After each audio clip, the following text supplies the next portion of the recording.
Hey, hello, welcome back. Today is new pedal day. Today I have a BK Butler tube driver. See, just came in. It says Butler Audio. I didn't open it up. I'm going to open it up and see what it's all about. I've always wanted one of these and finally got one. What attracted me to it is the fact that David Gilmour uses it. David Gilmour, of course, the guitar player from Pink Floyd and has done solo stuff. I don't think everyone has to love what David Gilmour does on guitar, but his tone is always really, really nice. And he's, used different effects over the many years that they've been out playing. I love his playing also, but always loved his tone.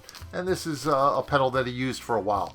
I'm not sure if this pedal plugs into the wall or uses batteries. I think it plugs into the wall, which to me doesn't make it that gig friendly, but we're gonna open it up and see. Again, I'm a little ignorant about the pedal, but we'll see what it does when we take it out of the box. I did read a little bit, and we'll put a link up here to a long history of this pedal. Brent Butler wanted to overdrive his keyboard to sound like what he heard in the Deep Purple keyboard player's rig.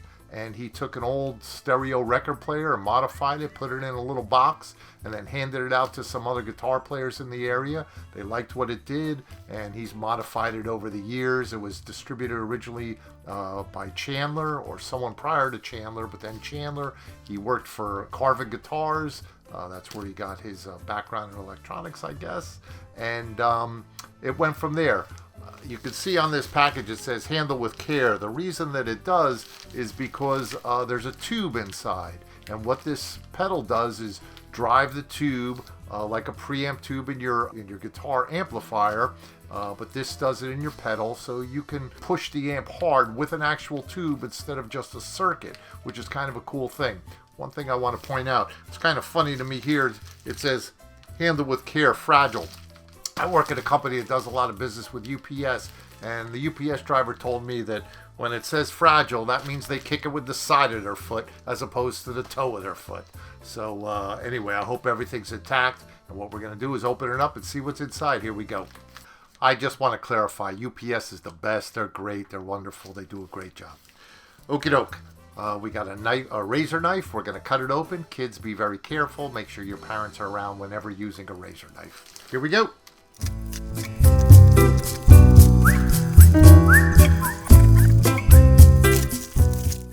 Ta-da! Woo-hoo-hoo-hoo. See, it says BK Butler. Woo-hoo-hoo-hoo. Wait a second, so you can see that. Oh my goodness gracious! I'm gonna have to read this before we get started, but for the most part, put this over here. Okay, I see that it does have a cord to plug into the wall. There we go. All right. But for the most part, if we could see up there, I mean, you have a level out, that's your volume. You have high and low, which is sort of treble and bass, and then a drive. So not much to it. This particular model, I have to open it up. Hold on. This particular model has a bias knob. You can see that. Bias knob, which you can adjust the amount of voltage going to the tube. So you can drive it harder or less. And actually what we're going to do with this too is, again, as I said, there's a tube inside here. Oh, nice. It says BK Butler on the back, like he engraved it in there. That's cool. You could swap out tubes. And tubes... The power tubes in your amp, the preamp tubes in your amp, the older they get, they get broken in and they just sound better. That's my opinion and many others' opinions. So this is a brand new tube. What I'm going to do is we'll plug it in, we'll try it just as it is, but then I have some old 12AX7s and AT7s. I don't have any AU7s, which I think I read that Gilmour uses here and there. And what that is, it's a less distortion producing tube. It doesn't have as much gain in it. It goes 12AX7, AT7, AU7 as your preamp tubes. AX7 having the most gain. So we're going to plug it in and see what happens here. It's exciting. One thing I was thinking about before I even opened this box up was that in the back here, to me, just for the point of swapping out tubes, to me, they should have like a compartment here for the tube that you could, you know, unscrew or something, and then maybe it's hinged and you rock it open and you have a socket there and you can put your tube in, put it back, because otherwise it looks like I'm going to have to unscrew everything. But and we'll do that, and I'll probably get electrocuted. All right, here we go. Let me set it up, and then we'll proceed with the demo. Thanks. All right, here we go. Today we're going to do Fender Stratocaster into a Dr. Z Z-Lux. That's Dr. Z's take on the Deluxe, I would imagine. I like Dr. Z amps. If you've never played one, they're very aggressive. They get right in your face. Anyway, they're tight sounding amps to me. All right, here we go. The bias knob in the back, reading the directions, standard from the factory is maxed.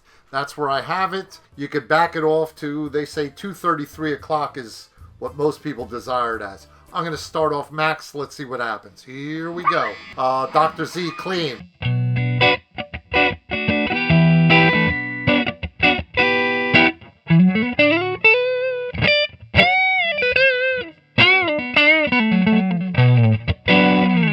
All right.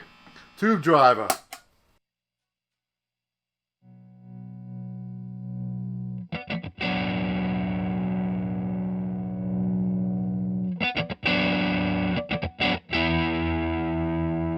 That's a lot of drive. I don't love it there.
Let's try it with putting the driveway down, put the level up, sort of like you run a tube screamer. Let's see what that does. I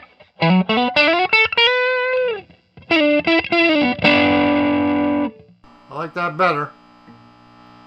That's just me. Let's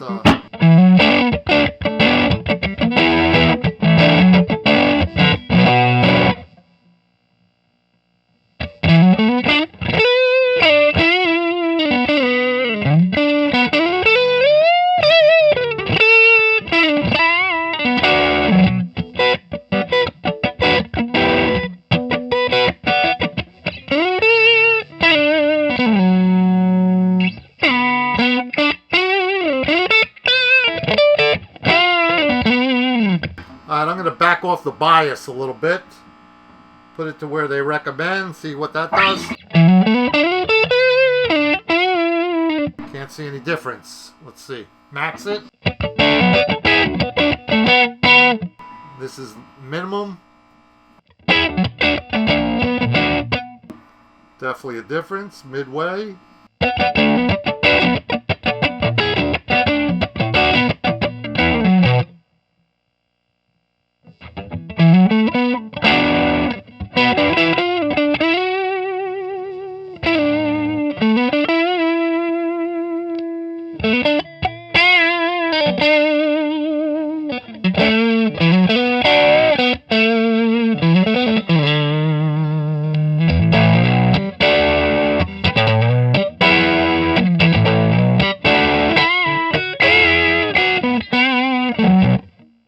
Like I say, to be honest, I sort of like doing that better, maxing the level output and backing down the drive.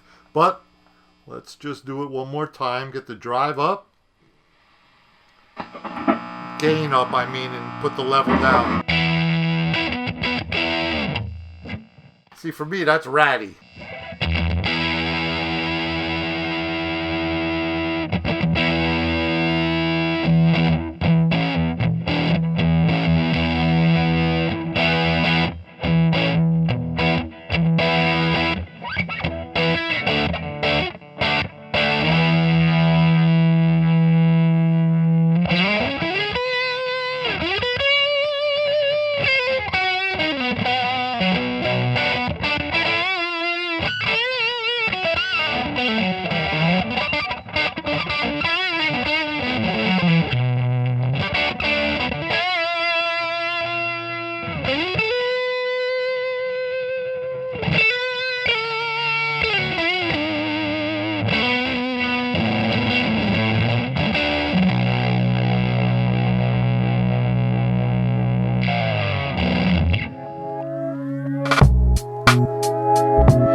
signal.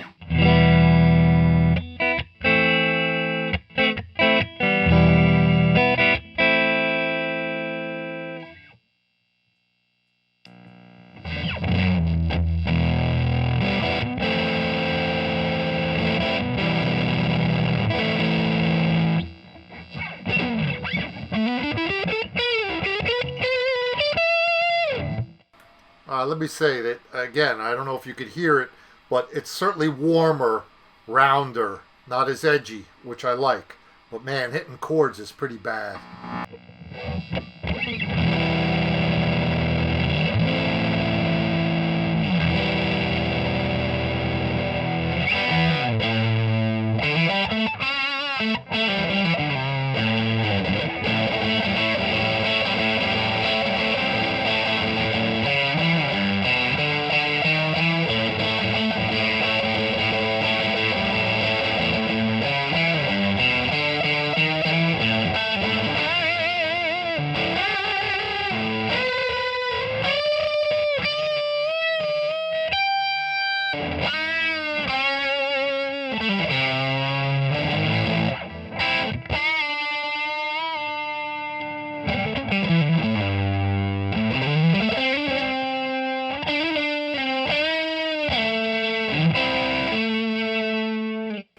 Let's try and turn the drive down, turn the level up, see what we get.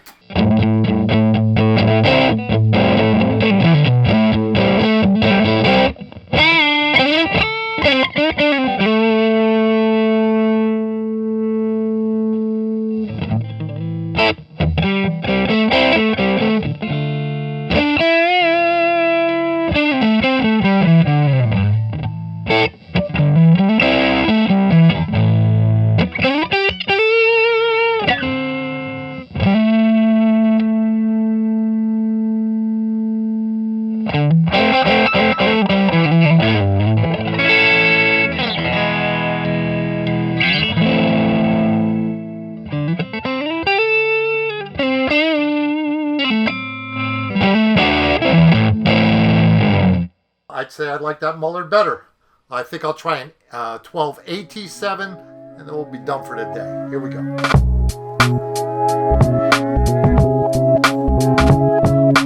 Okay, I didn't use an AT7. I used a 5751, which is even lower gain preamp tube.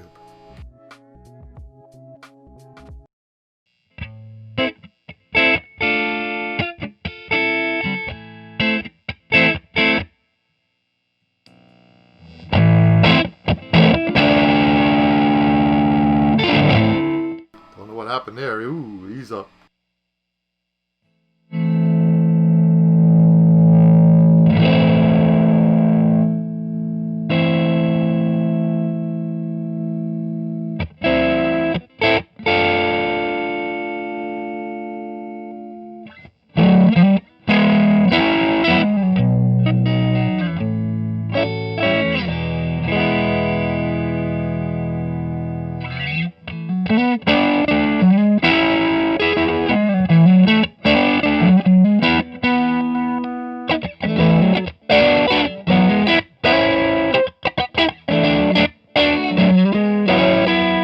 Certainly very stratty there.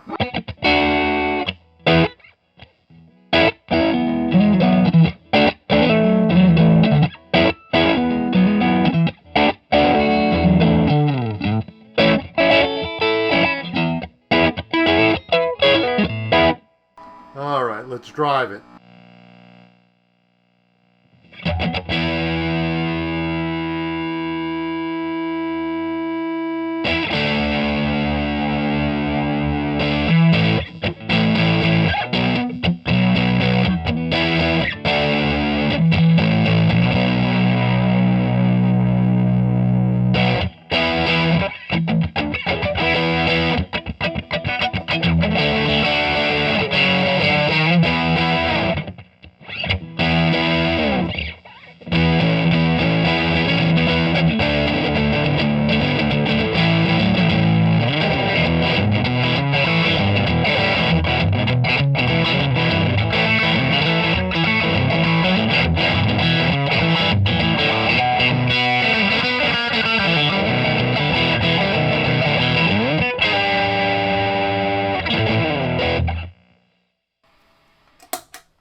Okay, so what did I think? Let me start with this. What you saw there was actually as much time as I've had with this particular pedal, which isn't a long time, so there's a lot of tweaking to be done and experimentation. I did notice a lot of difference between the different tubes that were in there. I truly did notice that. Also, I have to say, which I didn't know, I've never had one of these pedals before, that I prefer using it like I use a tube screamer. That I turn the drive way down, I turn the volume all the way up, and set it at levels there. The gain on this, I didn't love it, but again, I didn't take the time to tweak it, to add a little more lows into it. It sounded thin to me. This was not a long time to be experimenting with the pedal. Also, with the high gain settings, I didn't really try sustained lead type of things like Gilmour does, and I think it might be good for that. Again, if you added some lows, add a little delay or something like that. I don't know how David Gilmour uses it, Eric Johnson uses it, Kenny Wayne Shepherd, Keith Urban. There's a lot of heavy people out there using it. Anyway, I had fun with it. It's a new pedal day, which is always exciting. And when we're done here, I'm going to get back and mess around with it a little more, see what I could get. But thanks for tuning in. Not quite sure what we'll do next time, but it'll be fun. See you then. Bye.